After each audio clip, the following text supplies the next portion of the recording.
My name is Lottie Whitman. I'm 34 years old.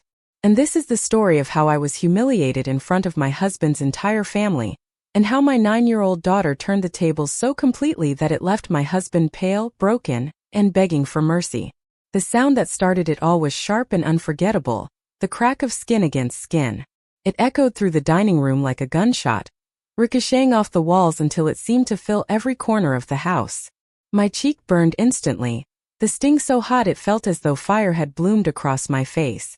I stumbled backward, my hand flying up to cradle the fresh mark, as though touching it could somehow erase what had just happened. The Thanksgiving turkey sat untouched on the table, steam rising in delicate tendrils that nobody cared about anymore. 12 pairs of eyes turned to me, some wide with shock, some narrowed with a cruel satisfaction that cut deeper than the slap itself. Others looked away, their silence the heaviest condemnation of all. Maxwell, my husband, stood over me, his chest heaving, his hand still raised as if daring me to challenge his authority. His dark eyes, once the reason I fell in love with him, now brimmed only with venom. "Don't you ever embarrass me in front of my family again," he snarled. I froze, breath trapped in my throat. His family sat arrayed like judges in a courtroom. His mother, Jasmine, smirked from her chair as though she had been waiting for this exact moment. His brother Kevin chuckled under his breath, low and ugly. His sister Florence rolled her eyes, exuding the practiced disdain of someone who thought I deserved exactly what I got. And in that frozen silence, when humiliation was choking me and rage was burning my skin, came a voice. A voice so small it should have been powerless, and yet it sliced through the air like steel. "Daddy!" Every head turned toward the window. My daughter Emma stood there, her tablet clutched against her chest like a shield. At just 9 years old, her eyes mirrored mine, dark, searching, but filled with something even I hadn't expected. Something that shifted the air itself. "You shouldn't have done that," she said, her voice calm, eerily steady for a child. Maxwell's confident sneer faltered. For the first time all evening, his control cracked just slightly. "What are you talking about?" he demanded, but his voice cracked at the end. Emma tilted her head, studying him the way a scientist might examine a specimen under glass. "Because now Grandpa is going to see." The words dropped like stones into the silence. For a moment nobody moved. Then the color drained from Maxwell's face. His family exchanged confused glances, whispering questions with their eyes. But I saw something else flicker across their features, fear. A creeping dread they couldn't name yet, but somehow already felt. My heart pounded so hard I thought it would burst. Emma's grip tightened on her tablet. And that's when she said the words that would unravel everything Maxwell had built, the words that began the end of his reign over us. "I've been recording you, Daddy. Everything. For weeks. And I sent it all to Grandpa this morning." The room went dead silent. Kevin set his glass down too hard, wine sloshing over the rim. Florence dropped her fork with a metallic clatter. Jasmine's smirk evaporated, her face turning ashen. And Maxwell, the man who thought he owned me, who thought I was too small and too weak to ever defy him, looked like he'd seen a ghost. Emma's voice carried, calm and unshakable. "He said to tell you he's on his way." And that was the moment the begging began. The silence that followed Emma's words was thick enough to choke on. The clink of silverware, the chatter, the sneering laughter that had filled the dining room only moments earlier gone. It was as if the walls themselves had gone still, waiting to hear what would happen next. My husband, Maxwell, had always been a man who thrived on control. He liked his power visible, his voice the loudest in any room, his authority unquestioned. But as he stared at our daughter, at his own blood, something inside him faltered. His raised hand hovered uselessly in the air before lowering slowly, fingers twitching as though even he wasn't sure what to do with them. "You're lying," he said finally, his voice unsteady. "You don't know what you're talking about. You're just a child." Emma didn't blink. Her fingers tapped against her tablet in a rhythm I recognized, the way she held back her nerves when she had already decided to stand firm. "No, Daddy. I'm not lying. I recorded everything. When you yell at Mom. When you hurt her. When you say she's worthless. When Grandma says she married down. When Aunt Florence laughs about Mom being too stupid for school. All of it. Grandpa has it now." Every word hit like a hammer.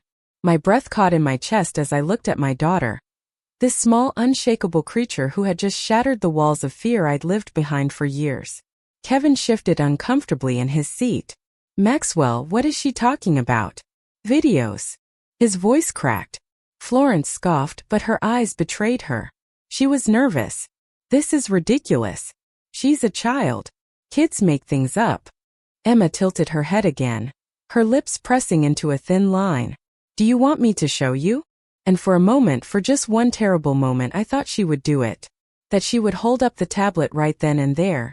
Let everyone see the bruises he'd left, the venom he'd spewed, the broken woman he'd turned me into. My stomach lurched, torn between terror of exposure and a desperate hope that the truth might finally save us. But she didn't. She simply held the tablet closer to her chest and said, Grandpa already saw enough, and he told me to tell you something. The air shifted again. Maxwell's entire body stiffened, as though he already knew the message wouldn't be good. What did he say? Maxwell's words trembled, almost whispered. Emma's voice was calm, deliberate. That real men don't hit women and scare little girls. That bullies who hide at home are cowards. And that you'll be facing consequences. The blood drained from Maxwell's face so quickly I thought he might faint. He opened his mouth, closed it, then opened it again like a fish gasping for air. You didn't, he muttered. You wouldn't. But Emma just looked at him. A 9-year-old girl with the steady gaze of a judge. I did. And he's on his way. Jasmine finally found her voice, shrill and shaking. This is madness. Maxwell, say something. Tell her she's misunderstood. But Maxwell's silence was louder than words. His jaw tightened, his throat bobbing as he swallowed hard. For the first time in years I saw it, the crack in his armor. And as the silence stretched, I felt my mind pull backward. 3 hours earlier, I had been standing in the same kitchen, methodically basting the turkey while my hands trembled with exhaustion. The bruise on my ribs from last week's lesson ached with every movement, but I hadn't let it show. Not with Maxwell's family coming. Not with the performance I was expected to put on. Thelma, where the hell are my good shoes? His voice had thundered from upstairs, and like the reflex of a beaten dog, I'd flinched. In the closet, honey. Left side, bottom shelf. I'd called back, forcing my voice into that careful, measured tone. That tone that kept me alive. Emma had been at the kitchen counter, pretending to do homework but really watching me. Always watching me.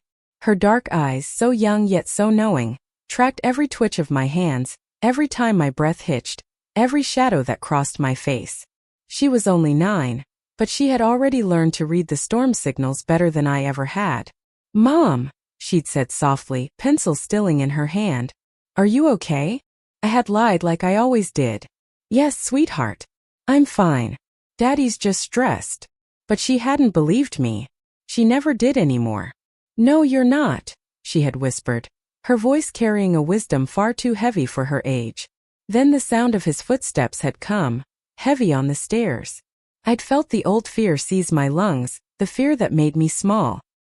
He'd come into the kitchen already barking. Thelma, the house looks like garbage. My mother will be here in an hour and you can't even. He'd stopped when he saw Emma watching him. For just a flicker of a second, something like shame had passed over his face. But then it was gone, buried under the same mask he always wore. Emma, go to your room, he'd snapped. But Dad, I'm doing homework. Now. But Emma had gathered her books slowly, deliberately. And as she passed me, she'd squeezed my hand. A tiny secret squeeze that nearly broke me. At the kitchen doorway she had paused, looked her father square in the eye and said simply, "Be nice to Mom." The audacity of it had frozen him for a moment. I'd seen the flicker of rage in his eyes, the way his fists had clenched. And I had stepped in quickly, my voice breaking. "Emma, go." She had gone, but not before glancing back with that same determined jawline that reminded me so much of my father, Colonel James Mitchell. And now here we were hours later. That moment had been the spark. But this, her announcement in front of everyone, this was the fire. Maxwell shifted in his chair, eyes darting around the table. His family looked uneasy, whispers passing like currents between them. "She's bluffing," he said finally, his voice desperate. "You're bluffing, aren't you, Emma?"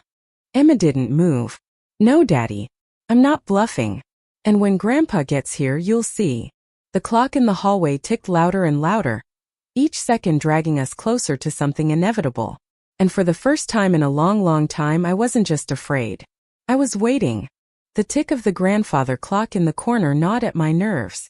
Its steady rhythm was louder than the whispers circling the table, louder than the clatter of a fork Florence nervously dropped onto her plate. Maxwell sat stiff, his jaw tight, his fists clenched on the edge of the table. He looked less like the powerful patriarch he always pretended to be and more like a man cornered by his own reflection. Emma hadn't moved. She stood by the window, tablet pressed firmly against her chest, her dark eyes steady and unyielding. She was small, so impossibly small, but in that moment she seemed larger than all of them put together. You can't do this, Maxwell said finally, his voice trembling in spite of himself. You don't know what you're saying, Emma. You're confused. You've been poisoned by your mother. Don't. Emma cut him off, her voice sharp and cold. The air shifted again, and Maxwell's mouth shut as if she had physically struck him. Don't you dare blame Mom. I saw it all. I recorded it all. Every time you made her cry. Every time you scared her. Every time you hit her. Gasps rippled across the table. Jasmine's hand flew to her chest. Kevin muttered, Jesus Christ, under his breath. I felt the room tilt around me. Shame and relief battled inside my chest, because while I had lived with his cruelty in secret, here it was now, dragged into the light by my own daughter. I thought of a night just 2 weeks earlier, when the secret she had been keeping first came out. It had been late. The house was quiet except for the sound of my muffled sobs. Maxwell had stormed out after screaming at me about the brand of coffee I bought, slamming the bedroom door so hard the walls shook. I sat on my bed, holding an ice pack to my shoulder where his fingers had left deep, angry bruises. Then Emma had appeared in my doorway, her small frame silhouetted by the hallway light. Mom, she had whispered. Are you okay? I had tried to smile, tried to hide the tears. I'm fine, baby. Go back to bed. But she hadn't moved. She'd come closer, her eyes solemn, far too old for 9 years. I know he hurts you, she had said, and the words dropped like stones into the silence. I had frozen, the lie caught in my throat. Sweetheart, sometimes adults. I've been recording him, she interrupted, her voice trembling but fierce. She'd held up her tablet, her little hands shaking. I have videos, Mom. When he yells. When he hits you. When he calls you names. I had stared at her in horror, my blood turning to ice. Emma, you can't. If he finds out. He won't, she had said with terrifying certainty. I'm careful. And Grandpa will help us. He always said bullies only understand one thing. The memory left me trembling in the dining room, staring at my daughter now as she stood defiant against the man who thought he owned us. Grandpa knows everything, she repeated, her voice strong. And he's coming here. Tonight. Florence shifted uneasily in her seat. This is absurd, she said, her words brittle. Maxwell, tell me this isn't true. Tell me you haven't. I haven't done anything. Maxwell snapped, slamming his palm on the table so hard the plates rattled. She's a child. She doesn't understand. Emma's finger hovered over her tablet screen. Do you want me to show them Tuesday? She asked quietly. Maxwell froze. What? Tuesday night, she said, her voice calm, almost clinical. When you grabbed Mom by the throat and shoved her against the wall because dinner was 5 minutes late. Or maybe Thursday when you threw the coffee mug at her head. I have them both. The blood drained from Maxwell's face completely. His mother's smirk had vanished, replaced with a look of dawning horror. Kevin leaned forward, his eyes darting between Maxwell and Emma. She's not lying, is she? Maxwell sputtered. She's manipulating you all. She doesn't. But Emma was already turning the tablet slightly, and I caught a glimpse of the screen, clear footage of Maxwell's twisted face, his hand fisted in my shirt, my body crumpled against the refrigerator. My breath hitched. The evidence was undeniable. And from the look on Maxwell's face, he knew it. You can't keep that, he stammered, his voice cracking. Delete it, Emma. Right now. That's private family business. Emma shook her head slowly. It's not private when you hurt people. It's not private when you make Mom cry every night. It's not private when you break things and scream so loud the neighbors can hear. It's abuse. The word hung in the air like thunder. Nobody dared move. Maxwell's mother finally spoke, her voice faint. Maxwell, is this true? Maxwell turned on her like a cornered animal. Mother, don't you start. She's just a kid. But Jasmine recoiled, her eyes wide. I've seen bruises, she whispered. I thought she was clumsy, but… No, Emma said firmly. He did it. And Grandpa knows. The word sealed the room in a kind of silence I had never known. It was the silence of truth finally ripping through the lies. And then, as if on cue, a low rumble reached us from outside. Engines. Car doors slamming. Heavy footsteps on the porch. Emma's lips curved into the faintest smile. He's here. The footsteps on the porch were heavy, purposeful. They didn't sound like guests arriving. They sounded like soldiers. A beat later, the front door swung open. Not knocked, not eased, but opened with the authority of a man who had never once in his life asked for permission to enter a room. And there he was. My father. Colonel James Mitchell. Even out of uniform, he looked like command itself. His broad shoulders filled the doorway, his posture straight and unyielding. The air around him carried the weight of decades in the military, the kind of weight that could silence an entire battalion with one word. Behind him came two men I recognized immediately, Major Reynolds and Captain Torres, both from the base. They weren't here for dinner. They were here for war. The dining room froze. Jasmine's wine glass slipped from her hand and shattered on the floor, crimson liquid bleeding across the hardwood. Florence sat rigid, her fork still clutched tightly in her fingers. Kevin pushed back slightly in his chair, as though distance could shield him from what was coming. My father's eyes swept the room with chilling precision. He took in everything, the half-eaten turkey, the stiff figures at the table, my daughter standing tall with her tablet, and me standing with my cheek still burning red from Maxwell's slap. His jaw tightened, but his voice when it came was calm. Sit down. Maxwell for once didn't move. He blinked rapidly, his mouth opening and closing. Colonel Mitchell, sir. This is… unexpected. We weren't. I said. My father repeated, his tone sharper, colder. Sit down. The authority in his voice was absolute. I had seen it before.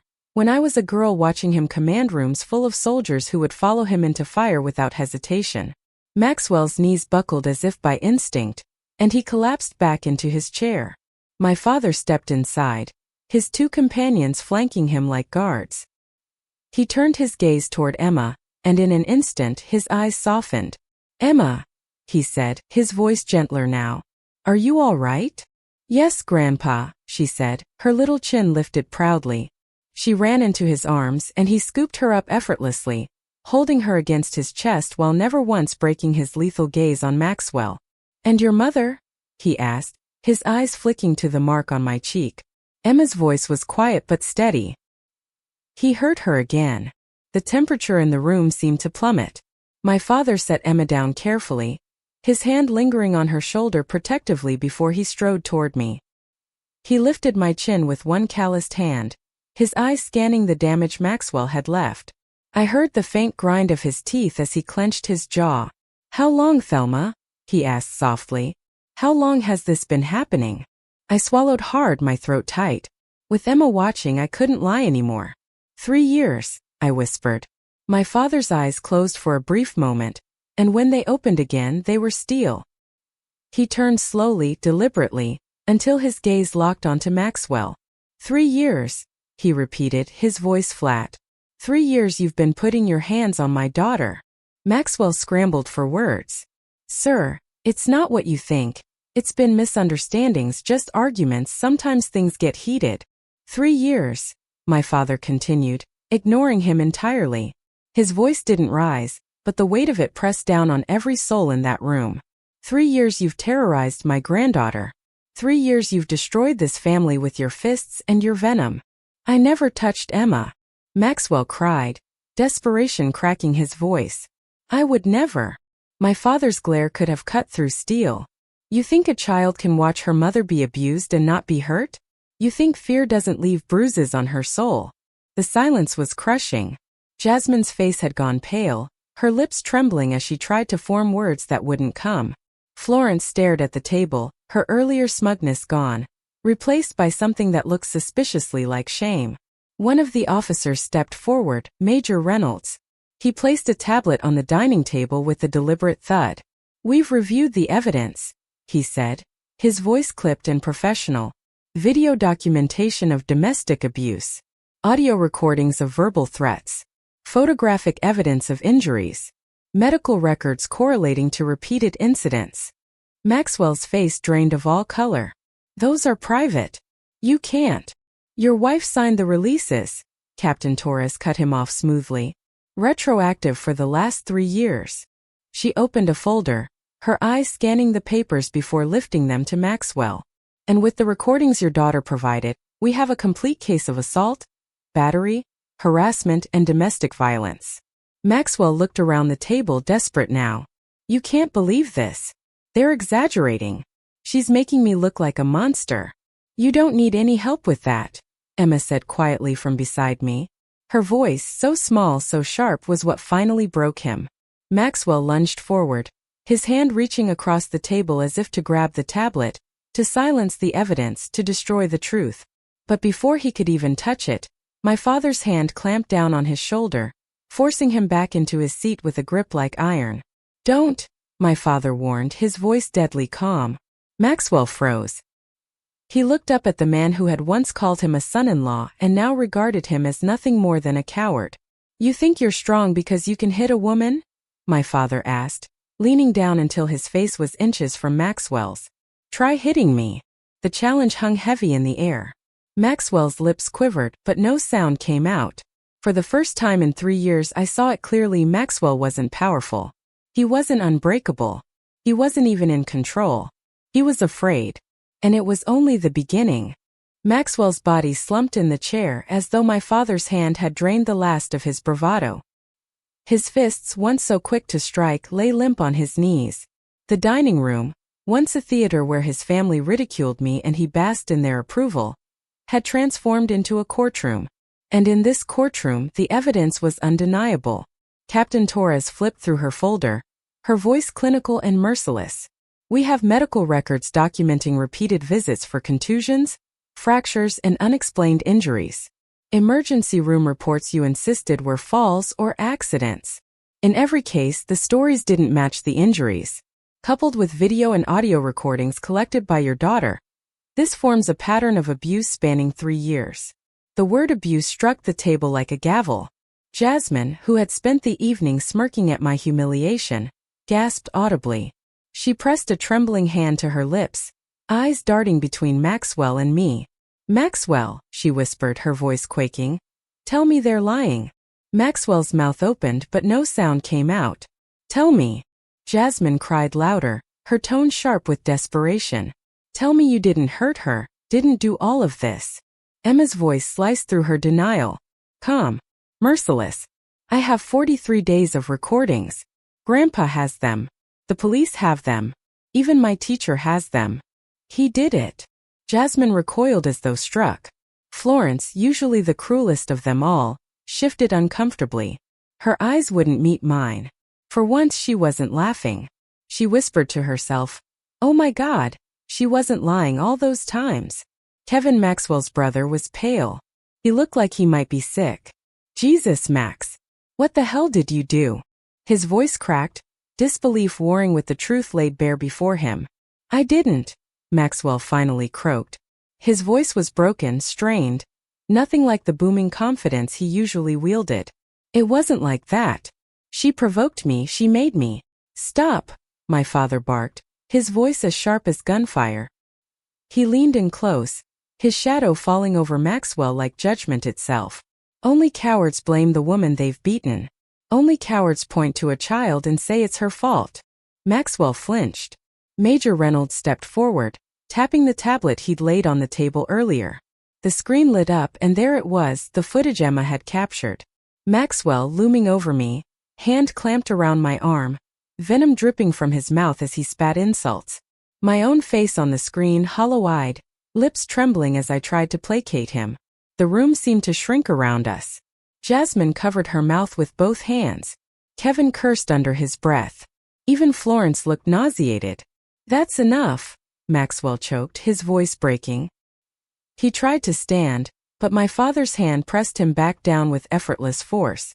"Turn it off." "She had no right." Emma's voice rose fierce now. "No right? You didn't have the right to hurt Mom. You didn't have the right to make me scared every night. You didn't have the right to make this house feel like a prison." Her little body shook, but her voice never wavered. The officers said nothing. They didn't need to. The evidence was damning enough. My father's gaze swept the table, pinning each of Maxwell's family members in place.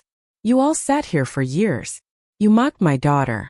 You told her she married down. You excused his temper. You laughed when he called her stupid." His voice grew colder with each word. "You enabled him." "No," Jasmine cried, shaking her head violently. "We didn't know." "You knew," Emma interrupted, her tone sharper than I'd ever heard. "You knew and you didn't care. You made it worse. Every time you laughed at him, every time you told me Mom was lucky, every time you said she should be grateful." Emma's little hands clenched around her tablet. "You helped him hurt her." Jasmine's face crumpled and tears spilled down her cheeks. I didn't realize." Kevin stood abruptly, his chair scraping across the hardwood. He looked at Maxwell with disgust. "I can't believe you. I can't believe you dragged us into this. You made us complicit." He grabbed his wife Melissa's arm. "We're leaving." Florence stood too, her face white as a sheet. This is monstrous," she whispered, as if suddenly seeing the brother she once defended for who he really was. Maxwell reached for them, his voice breaking. "You can't leave me. You're my family." Florence's eyes were hard now.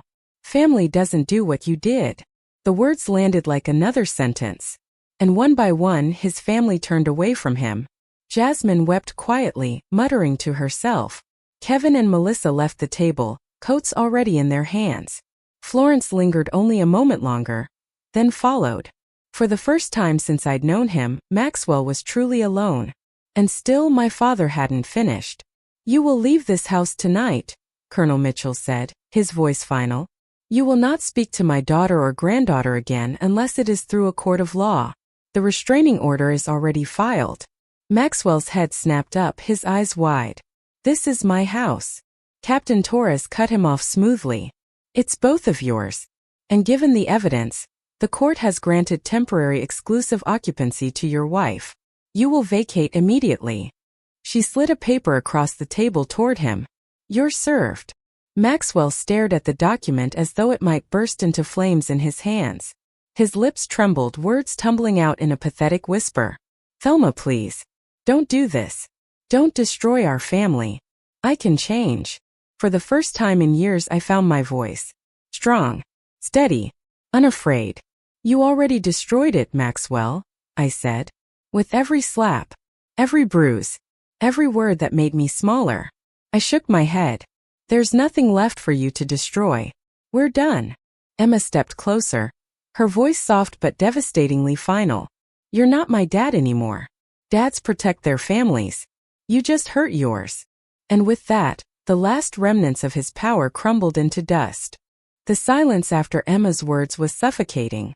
Maxwell sat slumped in his chair, the swagger and arrogance that once filled every corner of our home now stripped away, leaving nothing but a broken man. His lips trembled as though he wanted to say something, but no words came. His family, those who once fueled his cruelty with laughter and indifference, were gone. The only sound in the dining room was the steady tick of the grandfather clock and the faint hum of the furnace. Then my father spoke, his voice calm and resolute. "Pack a bag, Thelma. You and Emma will come home with me tonight." My breath caught. "Dad, this is our home."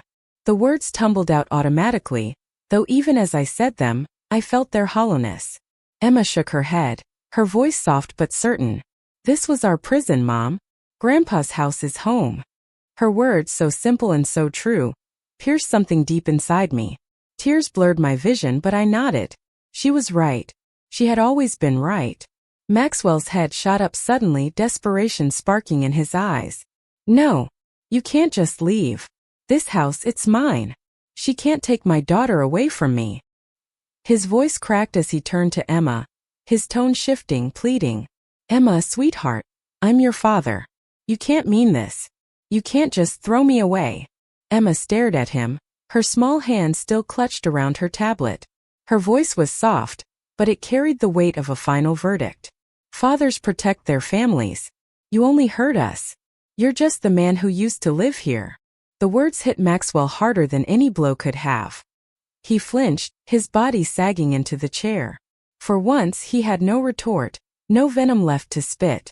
Captain Torres placed the restraining order papers directly in front of him. Legally, you are to vacate this property immediately. Law enforcement will enforce this order if necessary. Maxwell's eyes darted from face to face, searching desperately for someone to side with him. But his family was gone. My father stood like an immovable wall. Emma's gaze was unyielding. And me, I wasn't afraid anymore. You can't do this, he whispered. My father leaned down, his voice deadly quiet. We already have. The word sealed it. Maxwell's hand shook as he shoved the papers aside. He stumbled to his feet, his once proud posture broken. For the first time since I had met him, he looked small. His eyes flicked toward me, then to Emma, and finally he dropped his gaze to the floor, unable to meet our stares. Without another word, he turned and staggered toward the staircase. We listened to his footsteps as he dragged himself upstairs, each creak of the wood heavier than the last. The three of us, Emma, my father, and I, stood in silence, waiting for the man who had held our lives in a cage to gather whatever fragments of his pride remained. When he returned, a small duffel bag hung from his shoulder. His eyes were bloodshot, his face gray. He stopped at the bottom of the stairs, looking at Emma one last time. Sweetheart, he began, his voice breaking. I'm sorry. Emma said nothing. She only clutched my hand tighter. Maxwell turned to me then, his mouth opening as though to beg. But the look on my face stopped him. I didn't recognize the woman staring back at him. I wasn't the broken, silent wife anymore. I was the daughter of a colonel, the mother of a child who had saved us both, and I was done being afraid. Goodbye, Maxwell, I said simply. And then the front door closed behind him. The silence that followed was deafening, but this time it wasn't heavy with fear. It was light, almost fragile. I realized I was breathing freely for the first time in years. Emma leaned against me, her small body trembling. My father placed a firm, reassuring hand on my shoulder. It's over, he said. But I shook my head, tears slipping down my cheeks. No, Dad. It's not over. It's only just beginning. Because even though Maxwell was gone from the house, his shadow still lingered in every room. The bruises on my body would fade, but the bruises on my soul would take longer. Emma's childhood had been scarred by fear. And as much as I wanted to believe everything was fixed now, I knew better. Healing wasn't instant. Justice wasn't simple. And yet, as I looked down at my daughter, her tablet still clutched in her hand, her eyes clear and unflinching, I realized we weren't broken anymore. We were free. And freedom, I thought, was the first step to everything else. That night, after the officers left and my father loaded our bags into his truck, Emma and I stood in the doorway one last time. The house was quiet, the rooms dim and cold. For years it had been a cage, a stage for my humiliation, a battlefield for my survival. Do you want to say goodbye? I asked her softly. Emma shook her head. No. Houses don't matter. People do. And we have each other. I swallowed the lump in my throat and kissed her forehead. You're right, baby. We have each other. As we walked out into the night, I felt the chill air wash over me like baptism. The weight of the house of Maxwell, of years of silence and pain, lifted with every step toward my father's truck. And for the first time in 3 years, I felt something I had thought I'd lost forever. Hope. The morning after Maxwell left, I woke to the sound of silence. Not the suffocating silence of fear, the kind that made every creak of the floorboards feel like a threat. This silence was different. It was clean, almost gentle, like the air in a house that had finally exhaled after holding its breath for too long. Emma was curled against me in the guest room at my father's house, her tablet resting on the nightstand. She slept deeply, her little face relaxed in a way I hadn't seen in years. For once she wasn't curled into herself, braced for shouting or slammed doors. I lay there for a long time watching her chest rise and fall, listening to the faint tick of the clock in the hallway. For the first time in forever, I wasn't calculating how to keep the peace, how to tiptoe around Maxwell's moods. I didn't feel like prey in my own home. But peace didn't mean it was over. Later that morning, my father sat across from me at the kitchen table, a mug of black coffee in his hands. His eyes, hard as flint when directed at Maxwell, softened when he looked at me. "Thelma," he said quietly, "we need to talk about what comes next." I nodded, my stomach tight. "The restraining order is in effect," he continued. "He won't be able to contact you or Emma directly. He'll be served again today, formally, through the courts. But that's just the beginning." I swallowed hard. "The divorce." My father nodded once. "It'll move quickly. You have more than enough evidence. With the restraining order, the recordings, the medical records, you'll get full custody. The house is yours, though you may not want it anymore. Financially, he'll have to support you both. He has no ground to stand on." My hands shook slightly as I wrapped them around my mug of tea. For so long, I had lived convinced I couldn't survive without Maxwell. He had told me that over and over, that I was too stupid, too weak, too dependent. But the truth was staring back at me across the table in my father's steady gaze, and in the quiet determination of my daughter asleep upstairs. I could survive. More than that, I could live. "Dad," I whispered, my voice trembling. "I'm scared." He reached across the table, covering my hand with his. "Of course you are.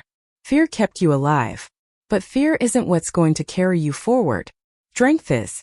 And you have more of it than you realize." I wanted to believe him. Over the next weeks, the legal machinery began to turn. Court hearings, affidavits, meetings with lawyers. All of it felt overwhelming. But with my father by my side, I didn't crumble. Emma's recordings became central evidence, undeniable proof of Maxwell's violence. Watching the footage in court was like reliving every nightmare, but it was also cathartic. Every cruel word, every blow, every humiliation. It was all there, documented, impossible for Maxwell to twist into lies. He sat across the courtroom from me, his once proud figure diminished. He avoided my eyes, his lawyer doing most of the talking. He tried to spin it, stress, misunderstandings, exaggerations. But the evidence gutted his defense. And then there was Emma. My little girl, who had endured more than a child ever should, took the stand in a small, trembling voice. She didn't cry. She didn't falter. She spoke clearly about what she had seen, what she had recorded, why she had done it. "I wanted to protect my mom," she said, her voice steady, "because no one else would." There wasn't a dry eye in the courtroom. Even the judge, a stern woman with a reputation for being unshakable, paused to compose herself before continuing. Maxwell was convicted on multiple charges. 2 years in prison, followed by mandatory anger management and supervised visitation with Emma, though she never once asked to see him. The divorce was swift and uncontested. The house, the assets, half of everything, they were mine. But more importantly, Emma and I were free. Freedom, however, wasn't simple. At night, I still woke sometimes, my body braced for shouting, for footsteps, for the sting of his hand. Emma still flinched when voices rose on television, or when a door slammed too hard in public. We both carried scars, invisible but heavy. That's when my father insisted on therapy. The first session was awkward. I sat stiff on the couch, Emma beside me, as the therapist asked gentle questions. "How are you feeling?" she asked me.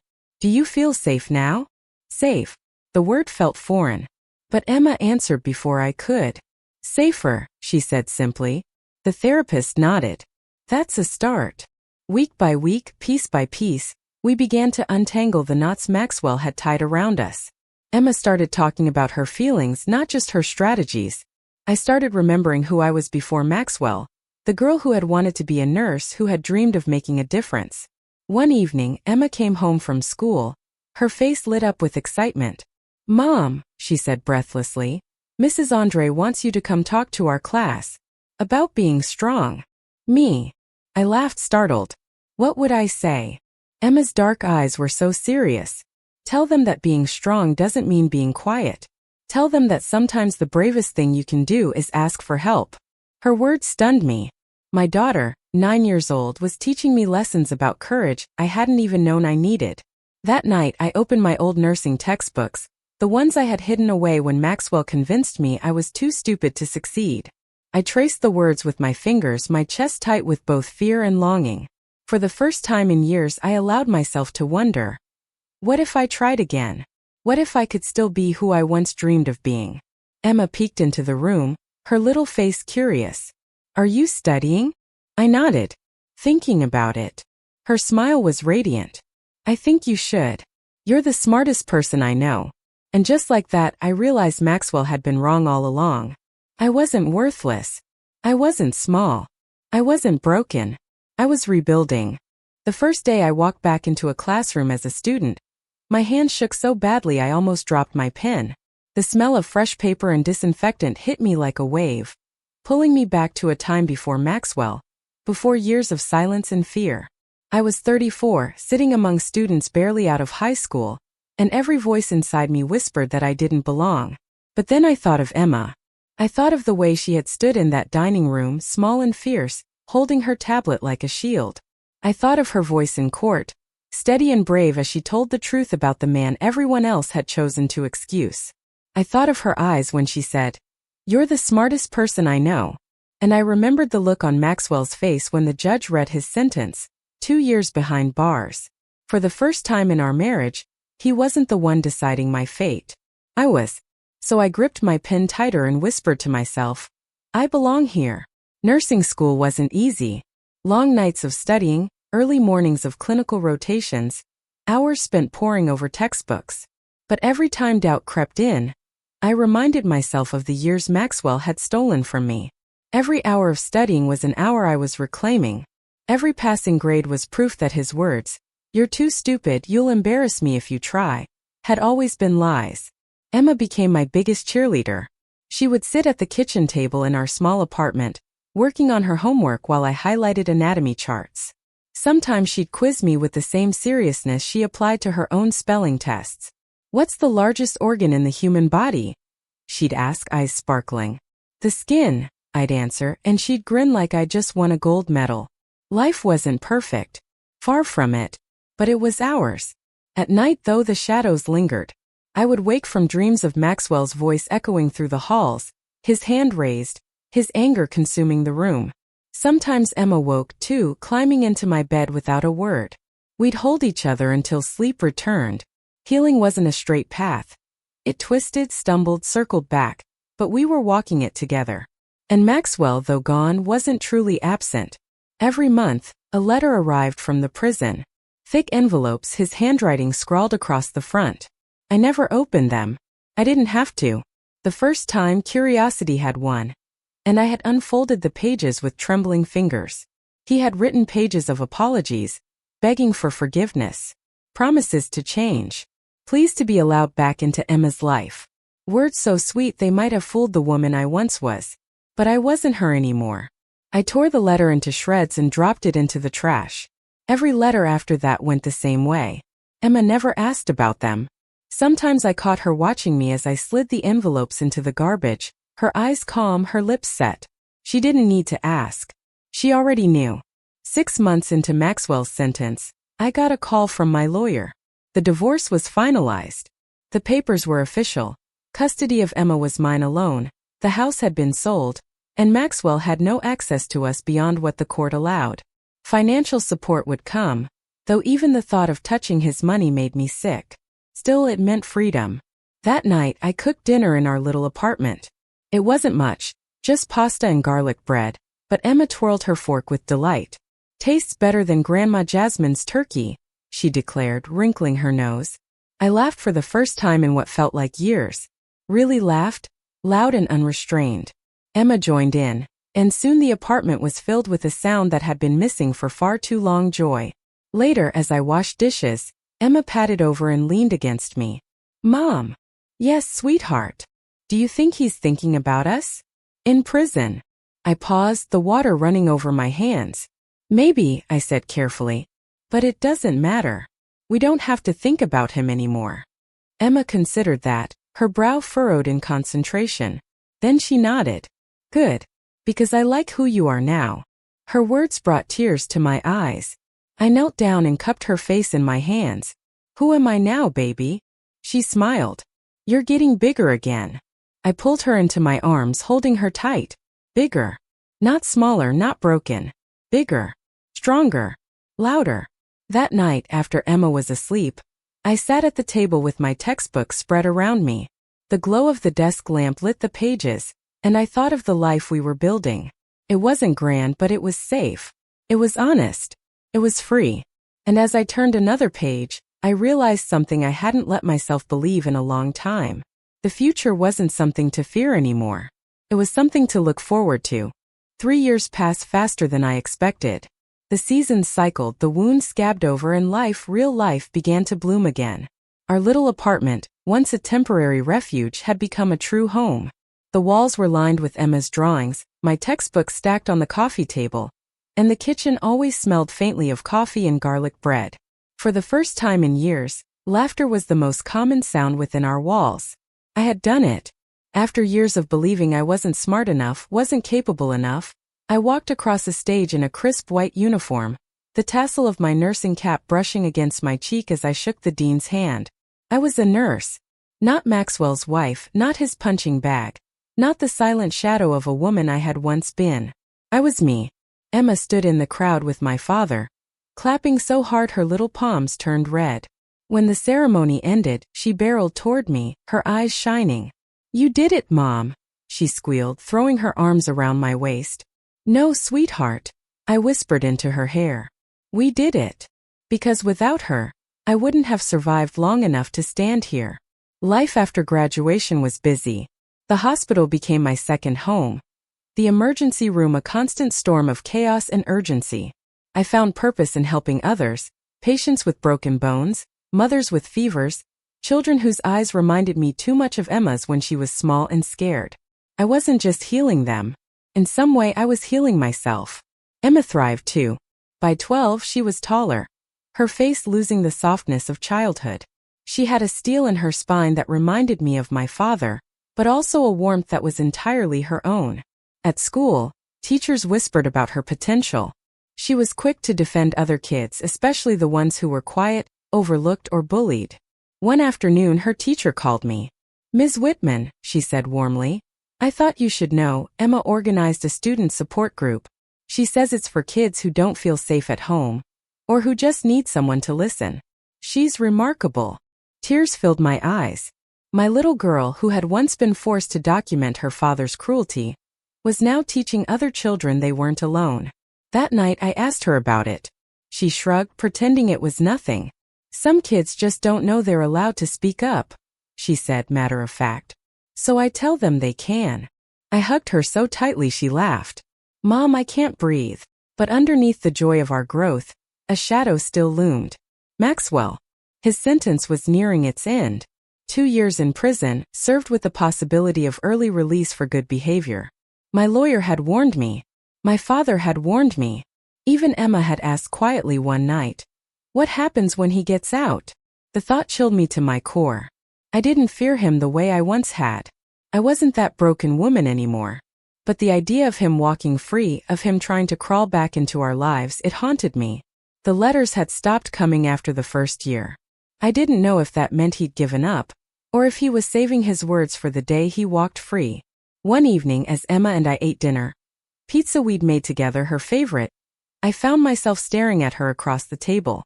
She looked older, wiser, her dark eyes clear and strong. Emma, I said softly, when he gets out, what do you want to do? She looked at me steadily, no fear in her gaze. I don't want to see him. Not now.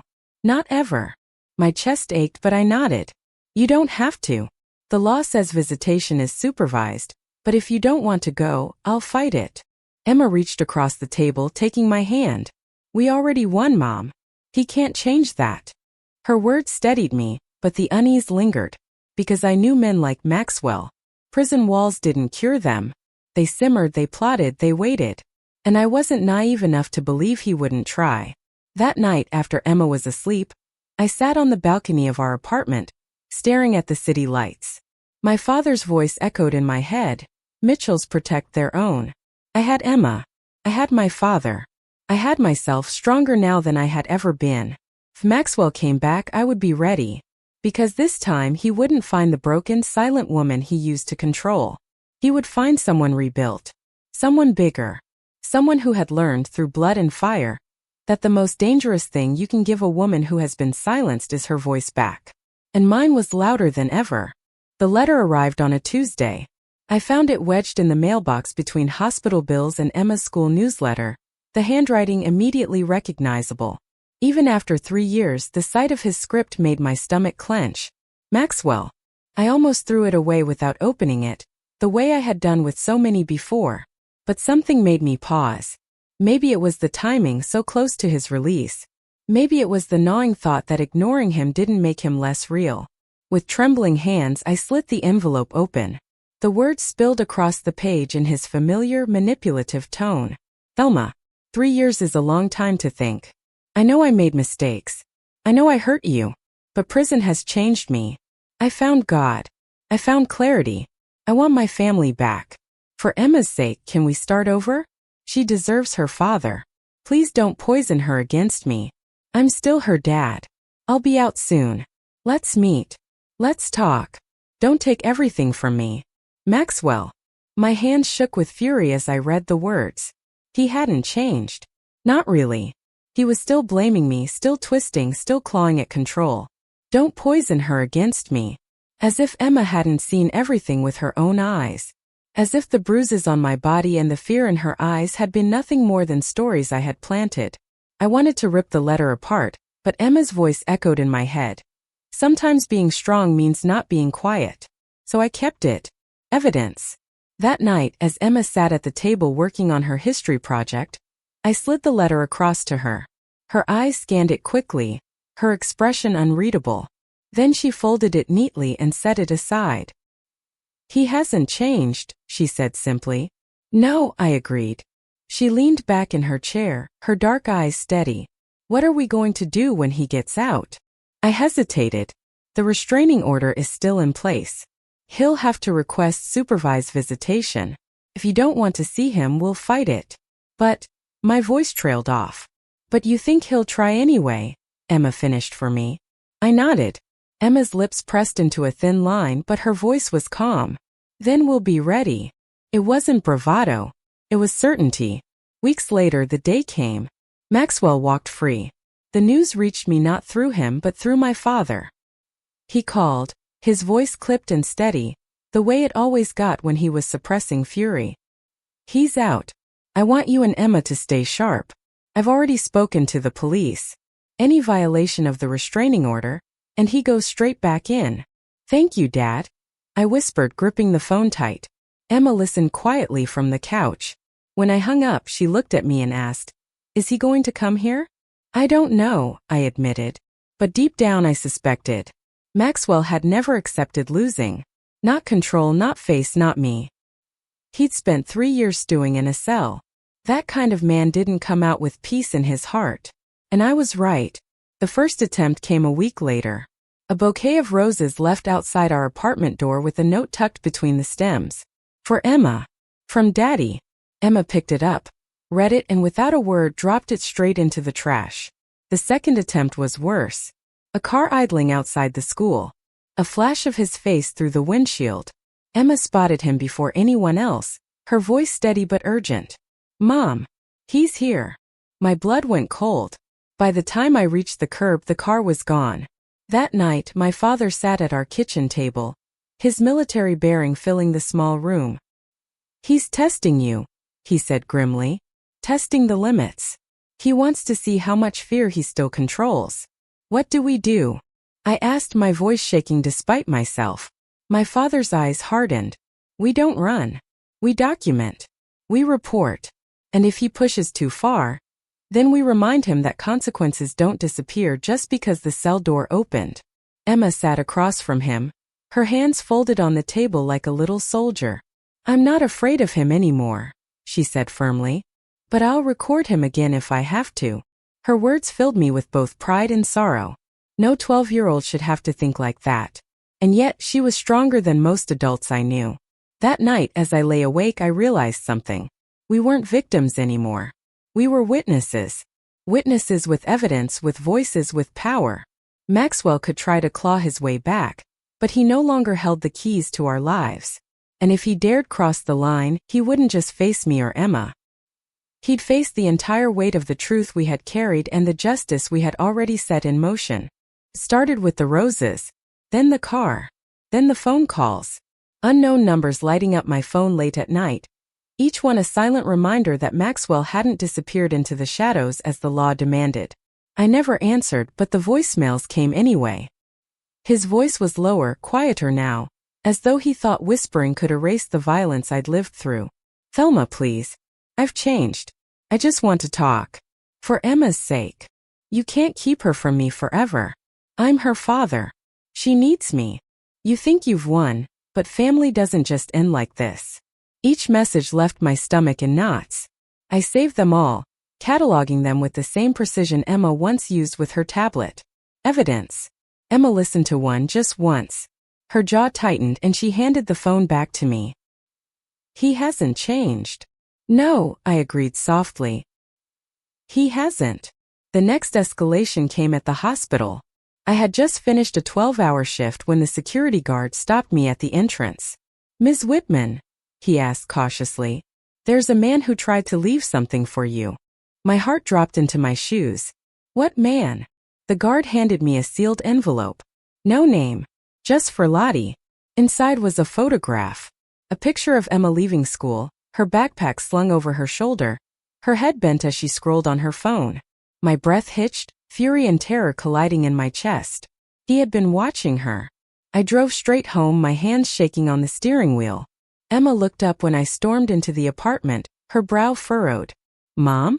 What's wrong?" I showed her the photo. For a moment, fear flashed in her eyes, but then it was replaced with something else, anger. Cold, sharp anger. "He's trying to scare us," she said evenly. "Yes," I whispered, my voice breaking. "And it's working." "No," Emma corrected me, her voice steady. "It's not. He wants us to be afraid. But we're not victims anymore. We're prepared." Her certainty steadied me in a way nothing else could. That night, as my father sat with us in the kitchen, Emma laid out her plan. "We need proof," she said calmly, like a prosecutor outlining a case. "Real proof he's breaking the restraining order. Not just letters or pictures, something the police can't ignore." My father frowned. "Emma, he's dangerous. You're still a child."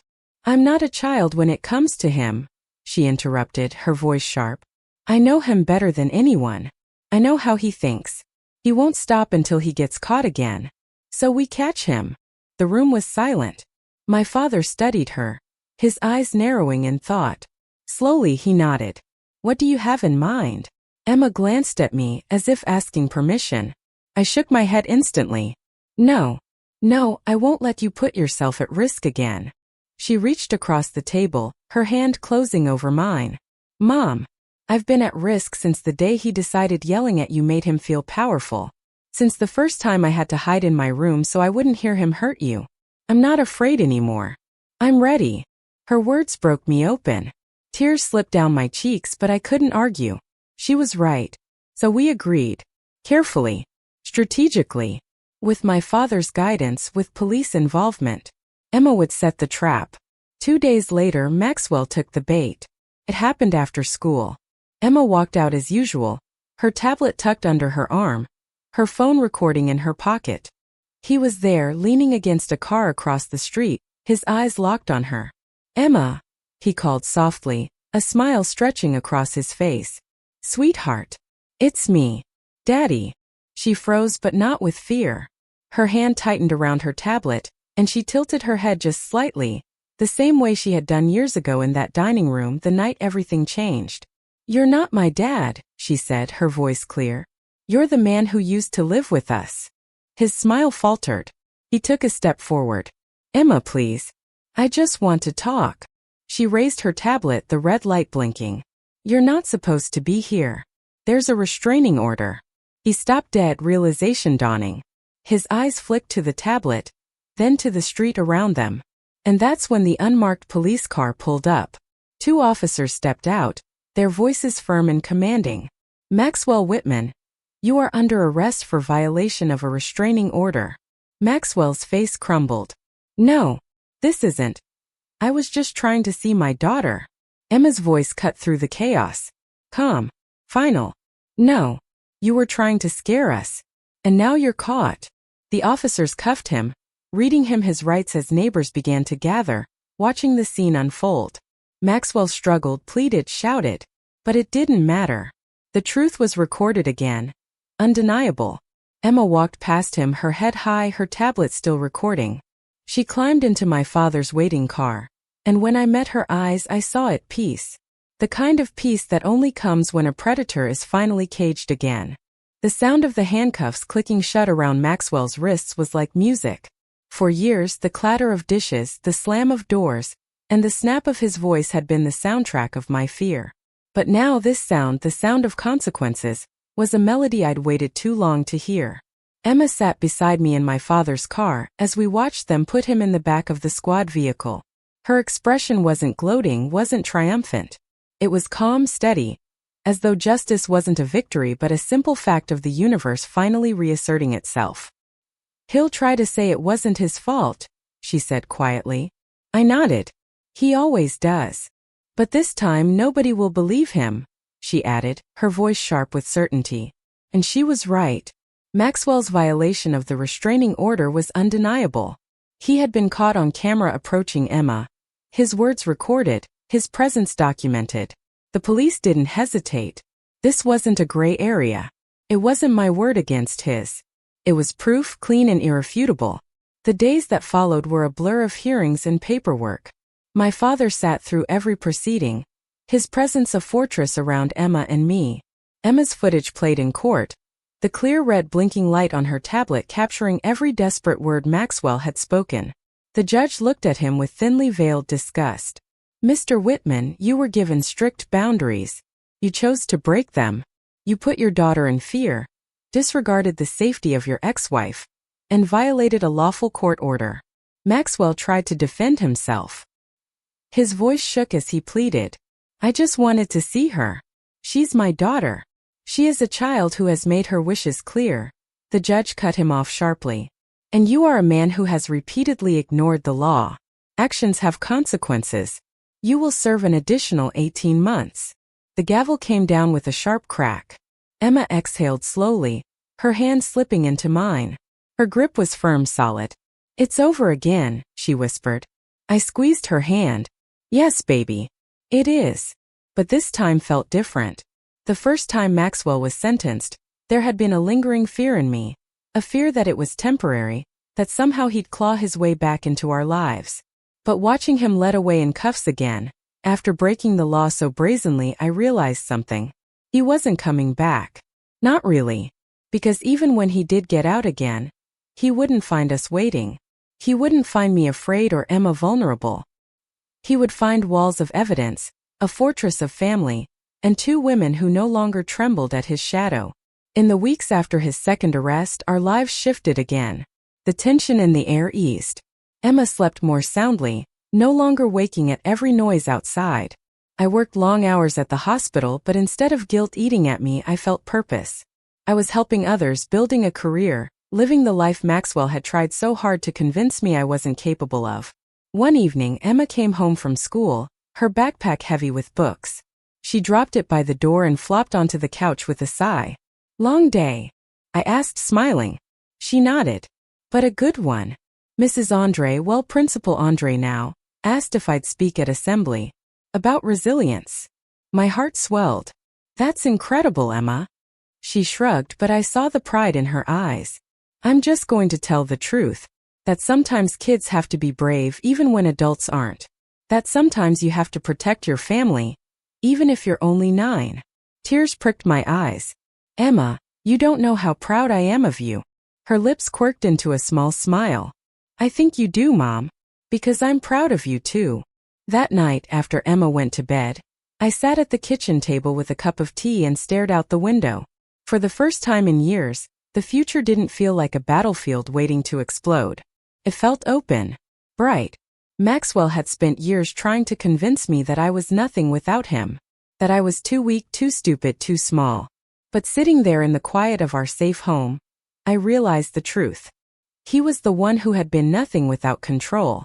And when control was stripped away, he crumbled. But Emma and I? We grew. We flourished. We rebuilt. We were free. And this time nothing and no one could take that from us. Time moved differently once fear wasn't our constant companion. 3 years after Maxwell's second arrest, the sound of his name no longer made my stomach twist into knots. The memories were still there, yes, the shouting, the bruises, the humiliation, but they no longer defined me. They were scars, not open wounds. Emma was 15 now, tall and strong, her once round cheeks now sharp with adolescence. She carried herself with a quiet authority that made teachers and classmates alike take her seriously. People listened when Emma spoke. Maybe it was her unwavering gaze. Maybe it was the way she had learned to use silence as a weapon long before most children even knew what real silence meant. She had started writing for the school newspaper articles about bullying, about resilience, about the power of truth. One piece, "When Children Protect Their Parents," spread through the district, shared by teachers, parents, and students alike. She never used names, but I knew every word was born from the fire she had walked through. At home, she was still my Emma, the girl who hogged the blankets, who doodled in the margins of her homework, who asked me impossible science questions just to make me laugh. But there was steel in her too, steel forged from watching me suffer and deciding she would never, ever accept that kind of life for herself. I too had changed. Nursing had become more than a career. It was my calling. In the emergency room, I recognized the signs others missed, the hesitant explanations, the bruises in odd places, the eyes that darted to the floor when husbands answered questions for their wives. I didn't just treat patients. I listened. I asked the right questions. I opened doors that had once felt shut to me. "Are you safe at home?" I would ask, gently, and sometimes the look in their eyes was answer enough. I became the kind of nurse I had once prayed would notice me. It wasn't easy. Some nights the memories hit me harder than I expected. A patient's broken arm described as clumsy. A woman flinching when her partner raised his voice. On those nights I went home drained, my body aching with empathy. But Emma was always there.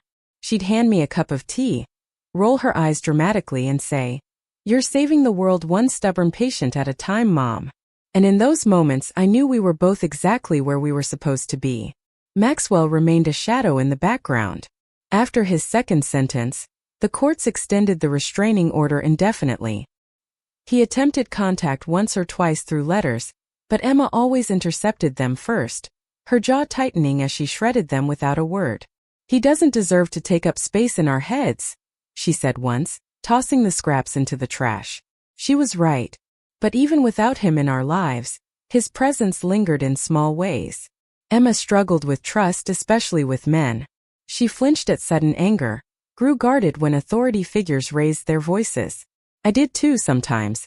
Trauma had a way of echoing even when the walls around us were solid. Yet we learned to live with those echoes, to face them, not run.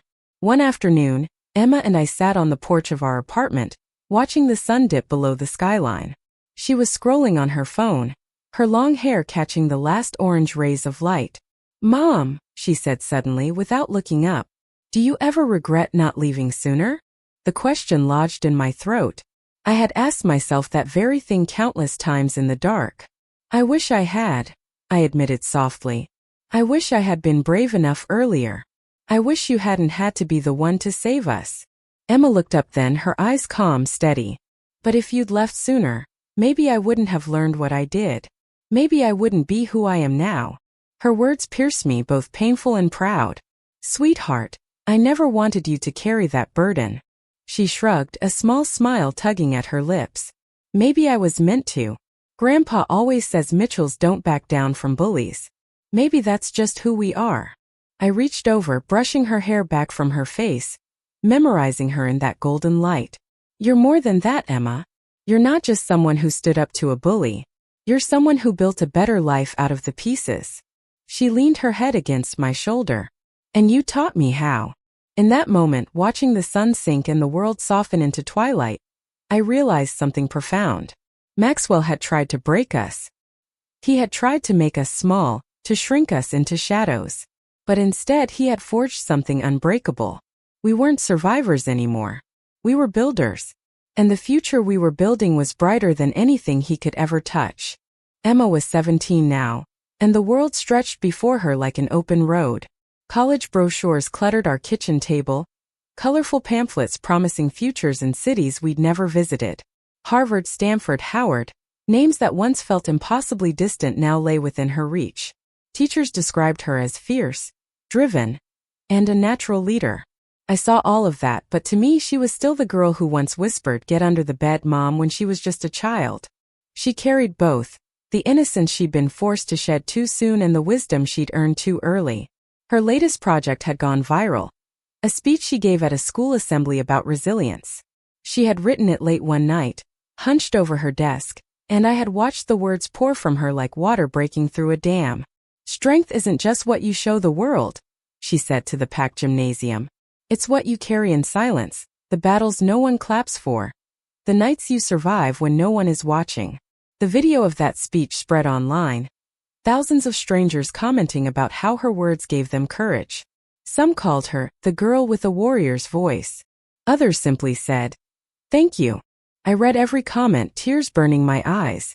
But the more Emma stepped into her own light, the more the shadows of the past seemed to stir. One gray morning, an envelope arrived in the mail. There was no return address, just my name written in a scrawl I recognized instantly. Maxwell. I froze on the doorstep, the world around me blurring. He was out, or maybe about to be. My hands trembled and for a moment I couldn't breathe. Emma came up behind me, her school bag slung over her shoulder. She saw the envelope and stilled. "Is it from him?" she asked, her voice calm but sharp like a blade sliding from its sheath. I couldn't speak.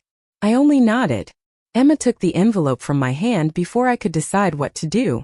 Without hesitation, she tore it in half, then in quarters, until the pieces fluttered into the recycling bin by the door. "Mom," she said firmly, "he doesn't get to talk to us anymore. He doesn't get to write his way back in." I stared at her, a lump in my throat. "Aren't you curious what it said?" She shook her head. "Not even a little." And that was the difference between us. I still carried curiosity, regret, a need for answers I might never receive. Emma carried only resolve.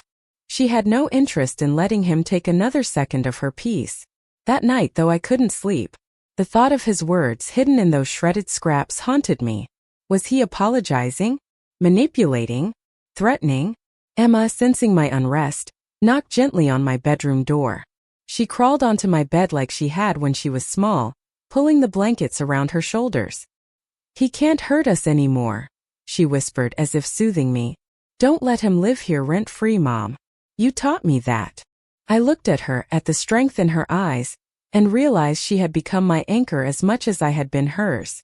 A few weeks later, Emma got her acceptance letter to Howard University. She danced around the living room, her laughter filling every corner of our little apartment.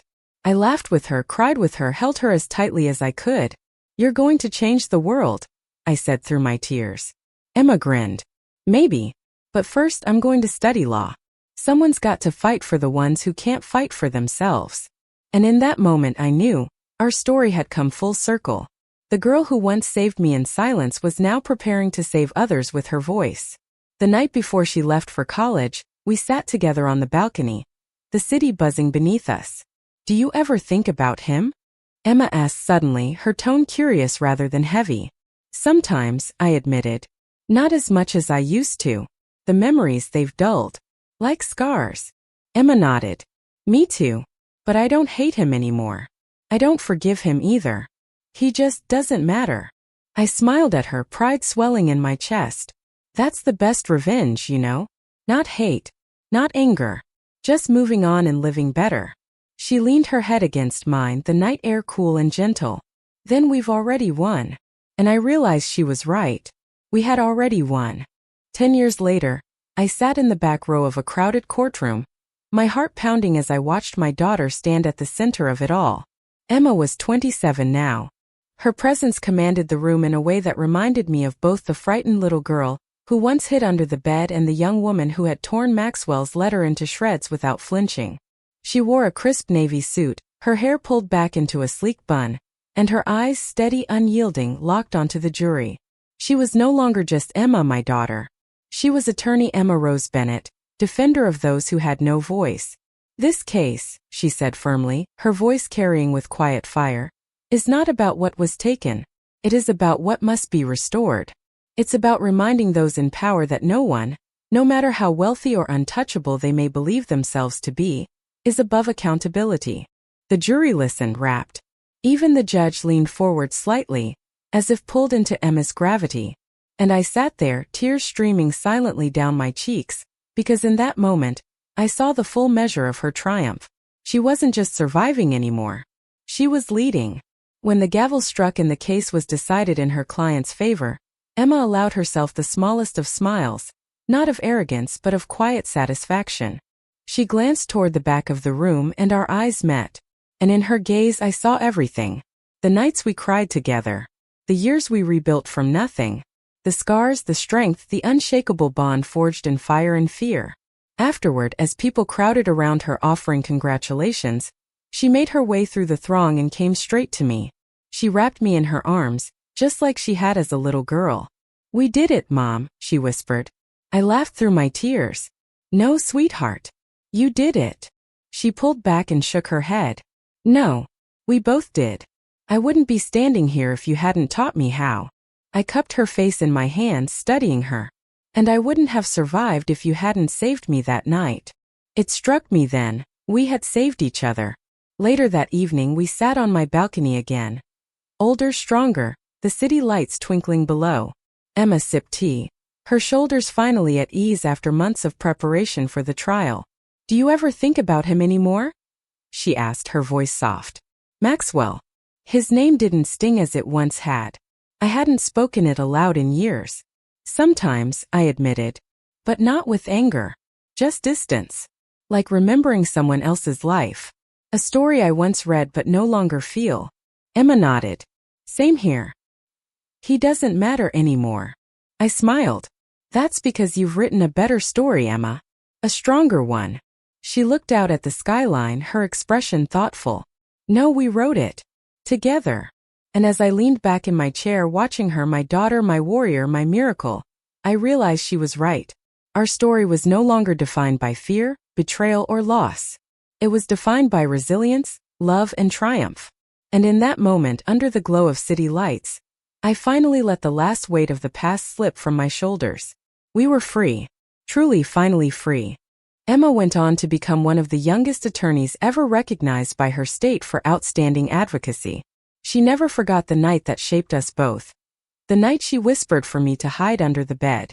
But she refused to let it define her with pain. Instead, she transformed it into purpose. And me? I lived with pride, peace, and gratitude, knowing my daughter had turned the story of our survival into a legacy of justice. Because sometimes the most powerful revenge isn't in destruction. It's in living well, in rising higher, in proving that love and resilience always outlast cruelty. And that was the ending we chose. The ending we deserved.